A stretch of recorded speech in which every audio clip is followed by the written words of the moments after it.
Hi, this is a follow-up lesson to one that I've actually just made, but will have been on YouTube now for probably a little while. And it's on the magic blues chord shape. That's what I called it. So it's the shape. Hopefully you've seen it. I'll put a link in the description. Please watch it first if you haven't already seen it.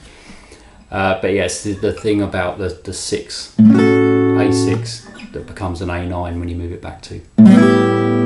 So just quick recap. That shape with an A bass note, because A is convenient because I've got an open A here. Otherwise I'd have to use my thumb.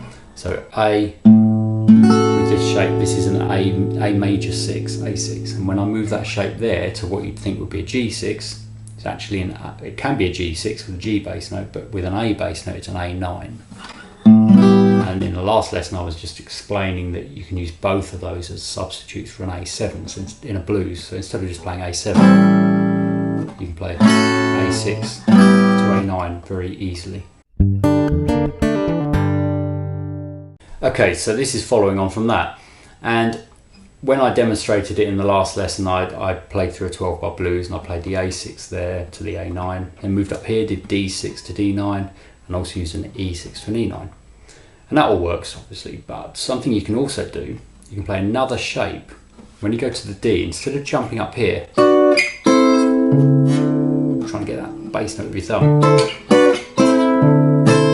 instead of doing that, you can play a D9 like this. You may already know that shape. There's the D, 5th fret on the 5th string, and then we've got the first finger on the 4th string, 4th fret.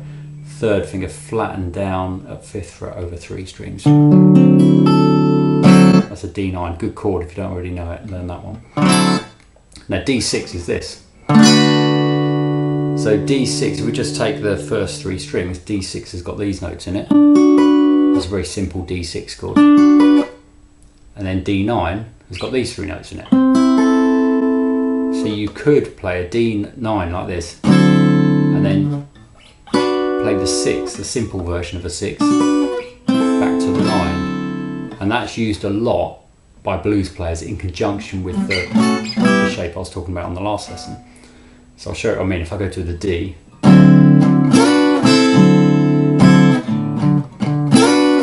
that kind of thing. So that's D6 to D9.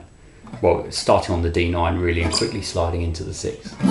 And then for E, rather than jumping up here and doing this again, I could just go here and do the same thing I did for the D, but 7th fret, root note, there's E. So now 12-bar blues sequence could involve for the A, in the key of A I'm doing this, A6 to A9. When you change to the D, hopefully you know the structure of a blues sequence in A. Change to the D, you do the 9th shape with the little 6 additional thing. And then when it goes to E, do the same thing, the E9 with a little additional simple 6th shape. I'll just quickly demonstrate that.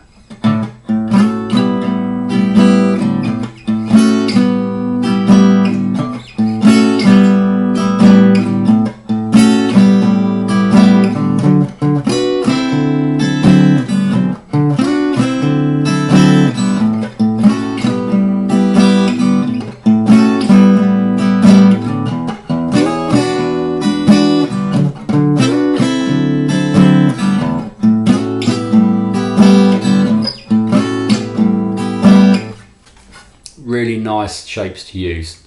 I use them all the time in blues, and lots of other players do as well. And even bands like Steely, I think I mentioned them on the last video, but I'm pretty certain they use it. Maybe Chain Lightning, that's a Steely Dan song I think probably has this in it. I've never worked that song out properly, but it sounds to me like it's got this in it. I'm probably completely wrong about that. If I am, tell me in the comments, or if you think I might be right, please tell me that as well. And maybe I should listen to that song and check. So that's another sort of follow-up lesson, just a quick one, just on that magic 6 stroke 9th chord shape. These can be used out of this context as well, of course. So an A6, you might have an A6 like in a Beatles song or something that's not bluesy at all. You can still use that shape for it. It's a nice chord. And you can also use it there for an A9. You don't have to do the usual A9, which might be that. or that, you can use that as an A9. It's got most of the things you need there to make an A9 chord, so you can use it. So they're really good shapes to know. Okay, any questions, please put them in the comments. Please click like as well if you like this one. Okay, thanks. Oh yeah, just an afterthought, just something I forgot to mention in that lesson. Another really cool thing with this, if you're playing through a 12-bar blues sequence like that, any key, but if I do keep A as example, when you get to the end, if you want a turnaround where you go from the A chord to an E chord, instead of going and then up to an E there or there or there or something, use an E7 like that, because that is the same shape as the A6 we've been playing, just moved across the strings by one. So at the end of the sequence, if I just play from towards the end, like from the E,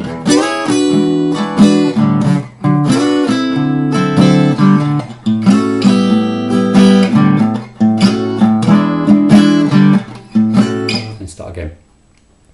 That's quite a nice thing you can do as well. Okay, thanks for watching.